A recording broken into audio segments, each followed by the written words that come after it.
Hello, hello, beautiful souls. Welcome back to another episode. And this episode is for you.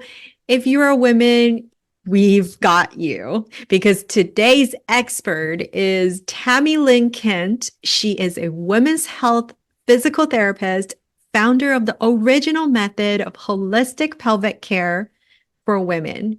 She is also the amazing author of Wild Feminine, Wild Creative, and her newest book, Wild Mothering.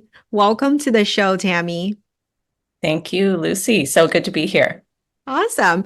So let's start from the beginning. What is pelvic care? Well, it's something that we all should be getting as women. I think if you think of if I ask someone, what do you think of as women's health? They usually name the pap exam, which is a little bit sad that that's what we think of, right? Because a pap exam is really looking for problems. It's not preventative. It's not holistic. It doesn't help with just general wellness and health. The pelvis is actually part of our immune system, and we need all of the flow of the organs, the chi, the hormones to be flowing well there. And most women that I see as a pelvic physical therapist have congestion. So we ought to be coming in and receiving internal massage and getting more in touch with the chi of our bodies, accessing it, working with it in a way that's more preventative, holistic, and serves us in mind, body, and spirit. Mm. So when I hear the word pelvic, what comes to mind is actually pelvic floor. Is that correct? Well, I think of the pelvis as the whole bowl. So yes, Mm. pelvic floor is the base, the muscles at the base of the pelvis. I think that's one thing is whenever I start with a woman that comes in, I start with literally an anatomic model of the pelvic bowl, which includes all the bones, the ovaries, the womb, so that she can see, because you think most of us don't even actually know our anatomy, haven't even seen it.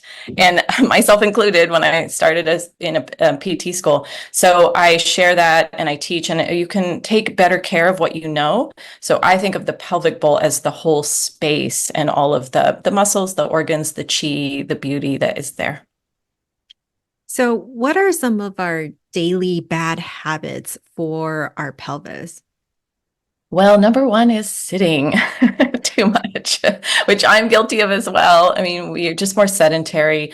So movement is really key. We get a lot of congestion from sitting. Congestion meaning tension, blood flow not flowing as strongly, and that builds over time, kind of like rocks in a river. So things aren't flowing well. So movement is really key. Getting up at least every hour, moving the body, taking walks.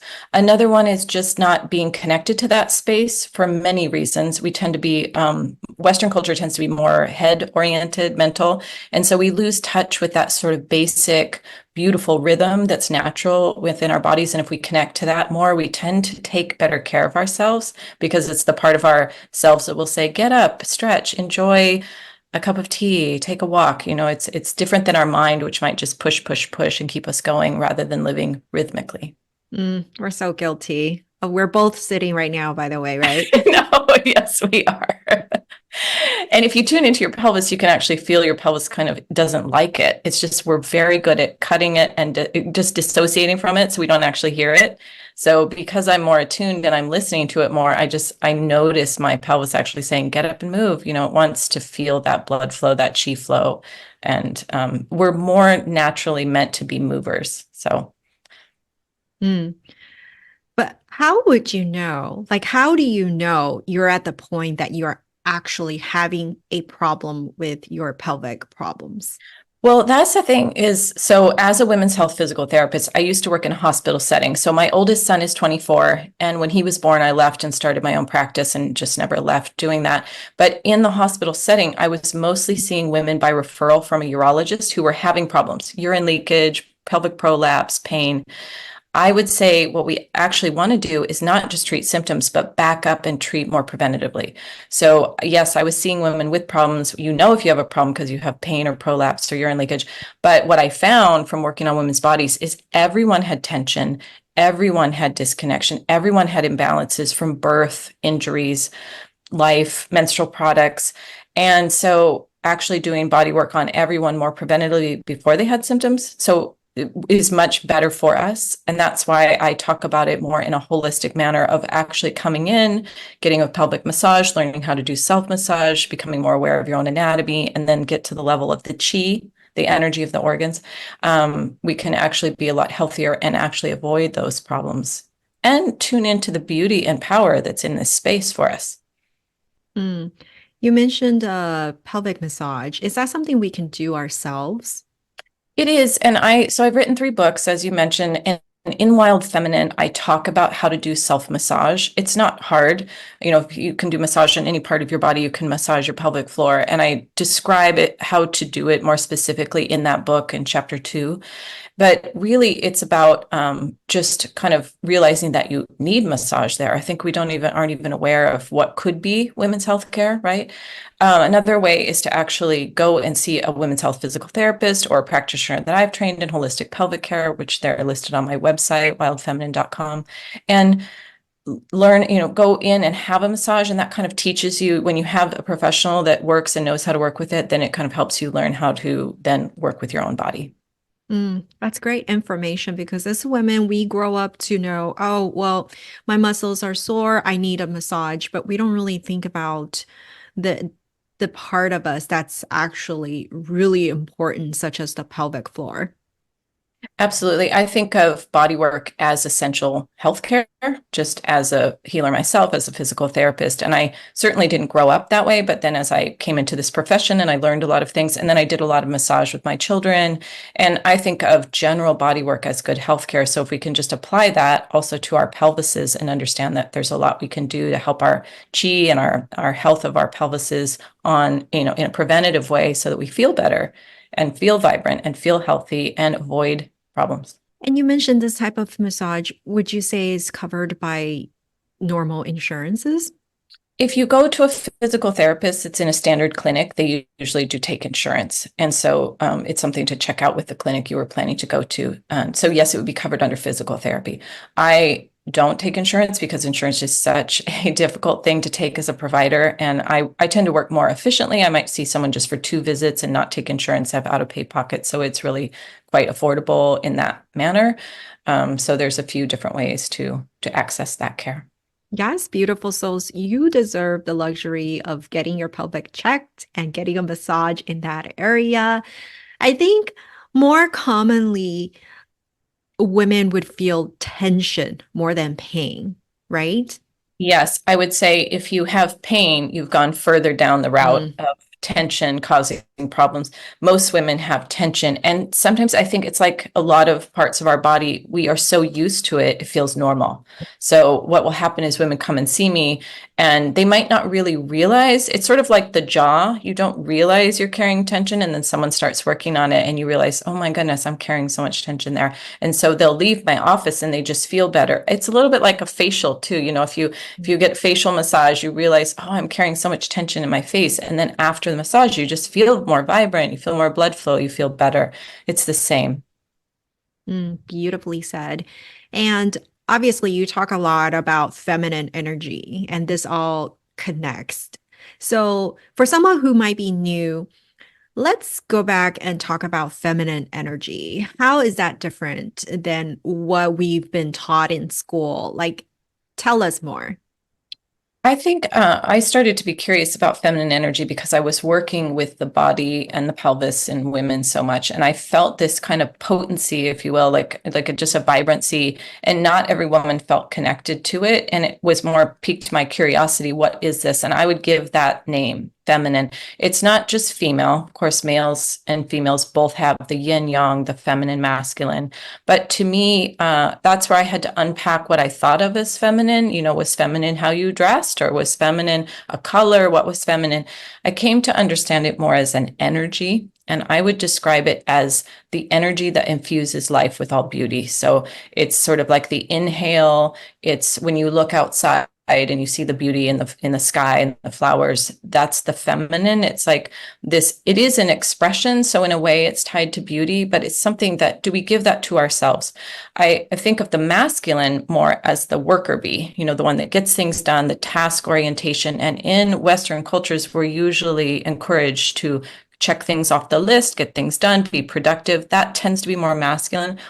in nature. The feminine is take a pause, take a moment, invite in the beauty, notice the presence of the moment, the beauty, the color, the textures of it. And that's to me is what I came to know as feminine. Beautifully said.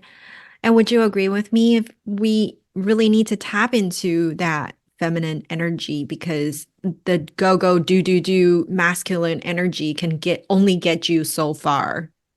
What I learned kind of the hard way too, because I myself was like a, recovering academic, hardcore, task-oriented female. I started to realize that I was depleting myself, and so were the women I was serving. So yes, if you're only in your masculine, you're only using your energy, and you can only get away with that so long without the infill, without the receiving. So to me, the feminine is vital for living well, for replenishing, and also for just enjoying life. When you're task oriented, it's a list and it's never going to end. It's linear. So the feminine gives you that pause, gives you that refill, gives you that wonder in the moment that actually makes life really worth living, makes it more beautiful. And so I think it's essential for living well.